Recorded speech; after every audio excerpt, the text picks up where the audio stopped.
Okay, I'm here at the Great Salt Lake. It is salty. Smells salty. I am about to embark on my kayak out to go discover what is on the sea out here. So I hope to bring you some facts and some curiosities from the lake. This is inspired by wanting to bring my kids here. We're gonna do a little virtual field trip and just see what we find. I'm gonna record it and put it together for you in a little lesson. It is stinky, a little bit stinky here. I wonder what that could be. All right, the craft is down.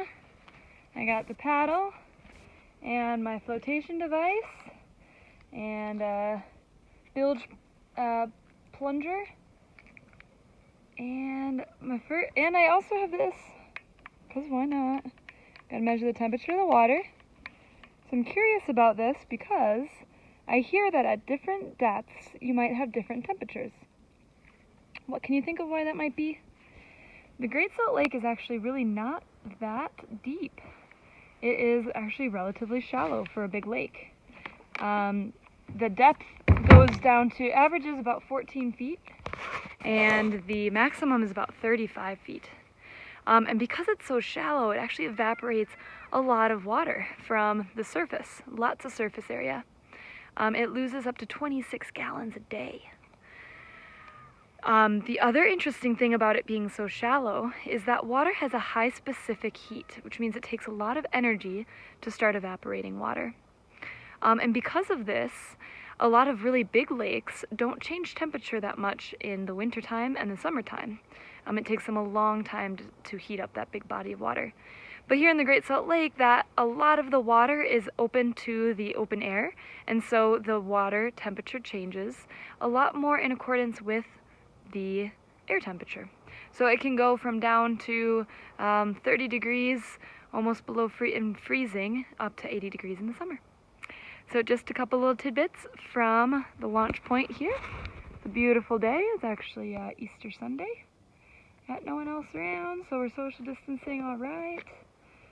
And let's see how this goes. All right, here we are. It's obviously a little bit more wavy out here, but I don't think anything too bad.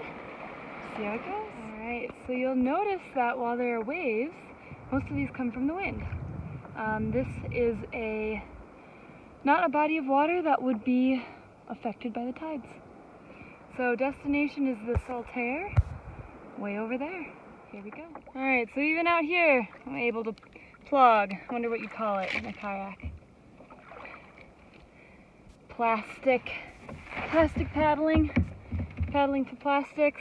Good old shout out to Fish for Garbage. Awesome nonprofit. Cleaning up the riverways. So this is where all of our riverways actually dump out into. So we have 3 big water systems that feed the Great Salt Lake. The Bear River to the north. There you see Antelope Island. We're here in the southern arm, and the Jordan River comes up from the south, and then right in the middle we have the Weber and Ogden River system. All of those feed into the Great Salt Lake. And this is actually a terminal lake. So there is no river that leaves from this lake, terminal lake. As such, when water evaporates, it leaves all of its minerals behind, making the Great Salt Lake so salty. We are floating right now, too. Another thing to note, we're floating in what I think appears to be the brine shrimp eggs. These brown little dots, if you can see them. Big plume. Over there, they look a little bit more red. All right. Hello!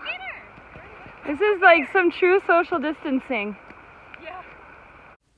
During my paddle, I ran into 3 friends, and I went over to say hi. We're at the Great Salt Lake, and I'm here with a very special person. This is my friend Ellie. Hi. And she is going to tell you what she knows about the Great Salt Lake, which is very interesting. Well, less about the Great Salt Lake and more about what is beyond the smelter. What happens at the smelter? The smelter, they take copper concentrate and they refine it down to, they smelt it using furnaces down to I forget exactly what the percentage is, but they turn it into copper anodes that are big sheets of metal, and it's a big copper plate. They take those copper plates and they rail them over to the refinery. You can see it way in the Kind of distance. see it over there. And at the refinery, they take those anodes, they drop them into a tank, and the tank's solution, and I forget exactly what's in it, but the solution there takes it from whatever the percentage of the purity of copper is on the anodes to 99.999% pure cathode. And that's what the big mine at the other end of the valley, that's what that sells into the commodity market. The copper, yeah? Copper cathodes. And what do we use copper for? Electric wiring, mostly, among other things. Awesome. Thanks so much for teaching us today. There we go. All right, on our way back out. So that big smokestack over there is to try, when it was constructed, it's no longer used, but they constructed it to try to get all of the bad gases to go all the way out to the top, so it was above the breathable line. Something I learned today from my friend Ellie. All right, it is so peaceful and calm out here.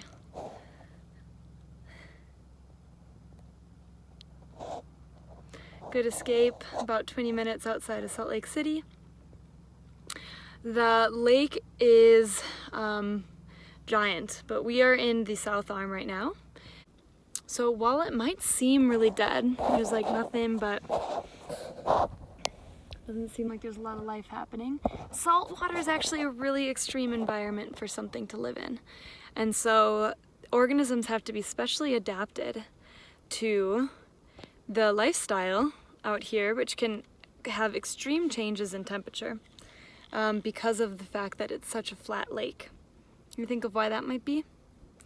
Okay, so we could collect eggs from here. It's April. The eggs are starting to warm up.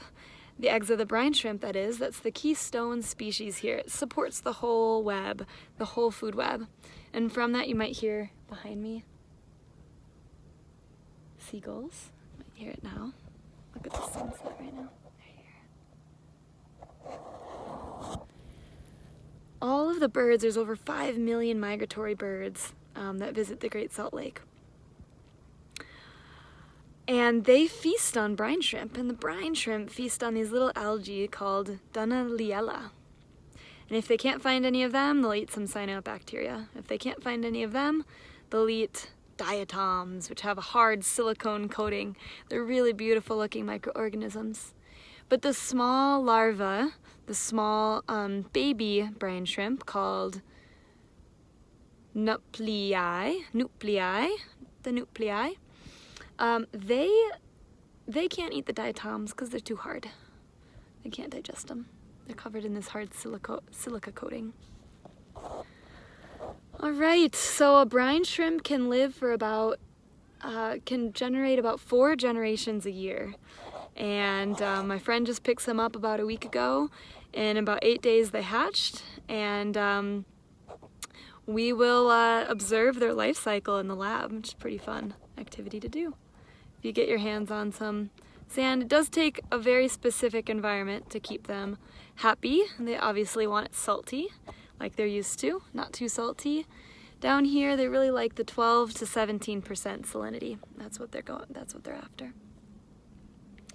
All right, so that's about what I want to teach you today.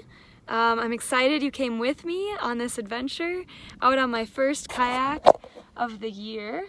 First kayak of the last 3 years, honestly. I've taken a little hiatus from being in the boat, but it feels good to be back here. It feels good to be teaching about one of the most unique ecosystems I've ever encountered.